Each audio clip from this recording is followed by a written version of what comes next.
Godzilla Minus One, película dirigida por Takashi Yamazaki, película japonesa que se estrenó de forma prácticamente sorpresa en España, incluso no solo en las grandes ciudades, sino también en lugares mucho menos habitados, que es una película que llegó directamente a los cines sin pasar por los estudios de doblaje, lo cual es extremadamente poco habitual, pero sí fue un estreno relámpago después del gran éxito que tuvo en Japón, del gran éxito que tuvo en Estados Unidos, insisto, de manera prácticamente sorpresa, llegando de inmediato, y finalmente llegó a España muy rápido y también tuvo un éxito interesante, permaneciendo varias semanas en salas, cuando, insisto, ni siquiera se ha producido doblaje, que es algo pues básico para estrenar las películas en los diferentes países.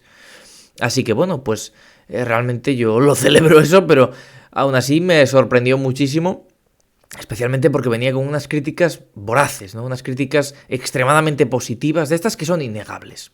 Es decir, hay un momento en el cual puedes dudar, pero existe una unanimidad, algo lapidario, algo palmario, que dices, esto es así. Esto es unánimemente querido. Muy querido. Aquí hay algo. Tengo que verlo. Y fui a verlo y lo vi. Y entendí por qué esta película recibía alabanzas por parte de todo tipo de críticos. Porque realmente es una película que en principio dices, bueno, un blockbuster, ¿no? Una peli así, una superproducción y demás. Quiero hacer un inciso en esto porque hay que destacar algo por encima de todo lo demás. Hoy en día, el presupuesto estimado de una superproducción, aproximadamente, no quiero que esto sea una guía directa, pero suele ser de unos 100, 150, 200 millones. Sin embargo, hay pelis que llegan a los 250 y las más caras del año, todos los años hay alguna que roza o llega a los 300 millones. Un presupuesto estándar de película de Marvel puede ser 200 millones de dólares, ¿vale? Por poner un ejemplo, grosso modo. Esta película, los reportes indicaban que había costado 15 millones de dólares. Esto es una auténtica salvajada. Y no precisamente porque haya costado mucho, sino porque ¿cómo es posible que esta película haya costado 15 millones de dólares? 15 millones de dólares es lo que ha cobrado Chris Hemsworth por hacer de Thor en una de sus películas. Es decir, es un presupuesto que ¿cómo puedes conseguir una película, todos los gastos de producción y postproducción en este presupuesto? Bueno, pues han preguntado al señor Yamazaki y ha dicho algo muy curioso. Ojalá hubiera llegado a 15 millones de dólares. Ojalá hubiera estado cerca. Es decir, el presupuesto ha sido bastante inferior a 15 millones de dólares. ¿Cómo es posible? No puedo responder. Lo único que puedo decir es, todos los aplausos del mundo se quedan cortos para esta película, no solo por su calidad narrativa, sino por haber conseguido lo que ha conseguido con este dinero. Eso no es algo normal.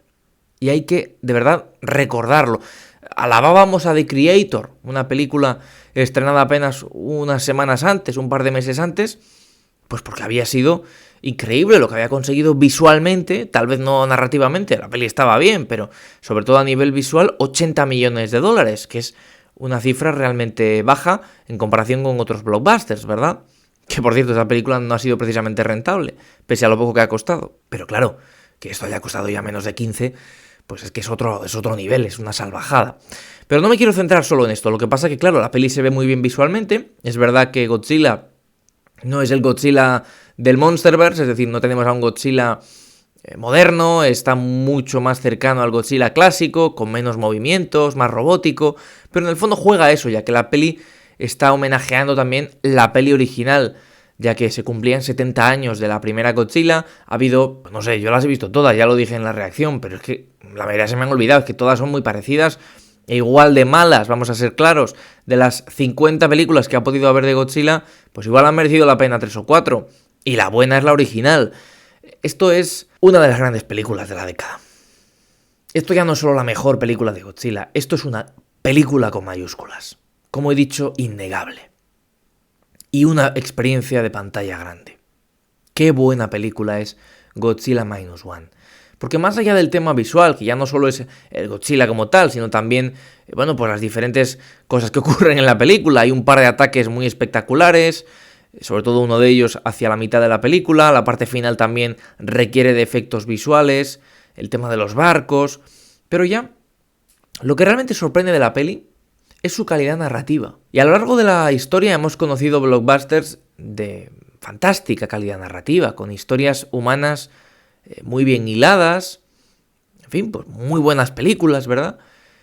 Pero esta es muy curioso porque lo enlaza con una historia, entre comillas, real, los personajes son ficticios, todo lo que ocurre en la película es completamente ficticio, como es lógico, pero lo enlaza con una especie de realismo mágico, porque al final lo que está ocurriendo en la peli, todos esos personajes y ese monstruo ficticio y demás, están situados en el mundo real, en el Japón de 1945. Bueno, un par de años después del ataque nuclear en las dos ciudades japonesas de Hiroshima y Nagasaki. Y no es exactamente una secuela espiritual monstruosa de Oppenheimer desde el lado de los japoneses, pero bueno, van por ahí los tiros, ¿verdad? Claro, un Japón devastado, con personas que no tienen nada. No solo lo han perdido todo, sino que han perdido a todos.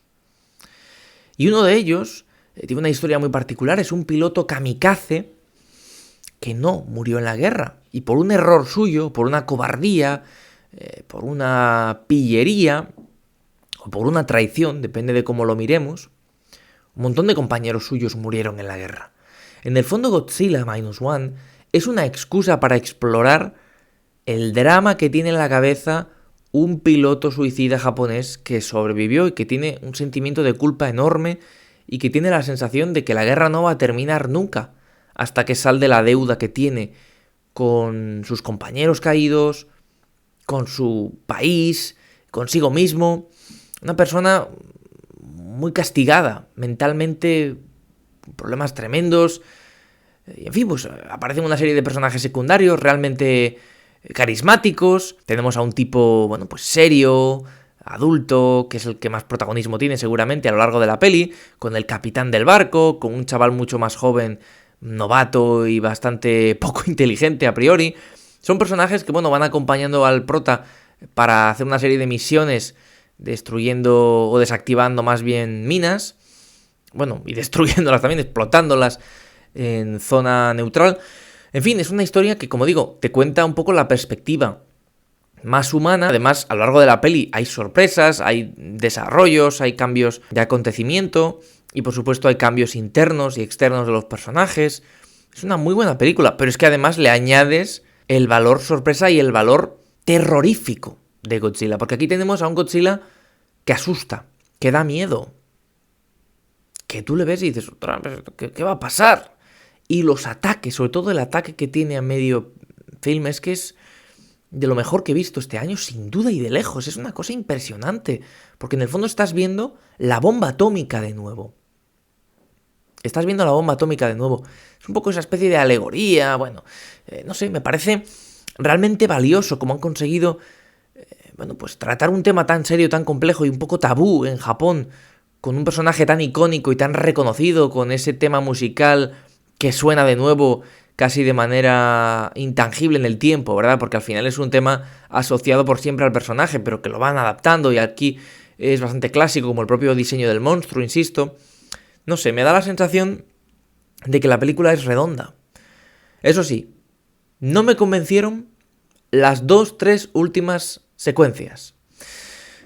Porque yo esperaba, a nivel personal, insisto, que la peli fuera más académica, por así decirlo, que de saga. Entonces, me hubiera gustado que ese final y ese requete final, esas dos escenas, que ocurren justo las dos últimas escenas, los últimos 30 segundos de película, dan pie a una cosa que yo digo, pues si hubieran terminado 30 segundos antes, le habrían echado narices y habría sido un final apoteósico.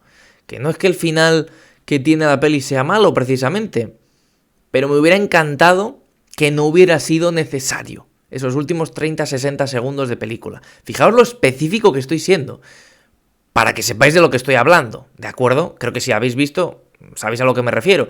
Esos 2 últimos momentos de película dije, bueno, no se han atrevido a hacer estas 2 cosas que creí que se habían atrevido a hacer durante la película una y al final de la película la otra. No se han atrevido. Es más, podemos ir un poquito antes a una escena con un avión y ya hubieran sido 3 cosas que me hubieran encantado que pasara. Y hubiera sido un final, en fin, muy diferente al que tiene la película. Pero me hubiera gustado mucho que se atrevieran. Esto es una cosa personal. Ya me estoy yendo a lo personal, a lo específico.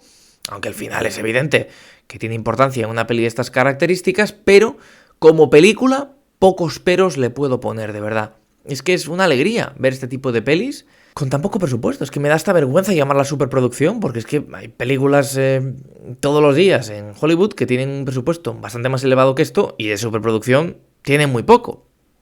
Así que, bueno, pues, en fin, muy feliz de haber podido ver una película como esta en el cine y celebrar que ha llegado tan rápido, de forma original, que es tan buena. Es que yo creo que esta es de las experiencias más positivas que uno puede tener en el cine. Ir a ver algo sin mucha expectativa, aunque la expectativa era muy grande en este caso, y cumple, que también es difícil, pero que salga algo que no te esperas el mes anterior. 2 meses antes, 3 meses antes, no tienes ni idea de que esto va a llegar, y de repente empieza a sonar, aparece en la cartelera y dices, pues voy a verla. Y dices, pero ¿qué ha pasado? Esto no lo tenía planeado. Y la ves y dices, ¡qué buena película! Realmente. En fin, esta es mi opinión sobre Godzilla Minus One, una de mis películas favoritas del año 2023. Dejadme en los comentarios qué opináis sobre la misma. Y en fin, que nos vemos muy muy pronto con más críticas. Muchas gracias y hasta entonces.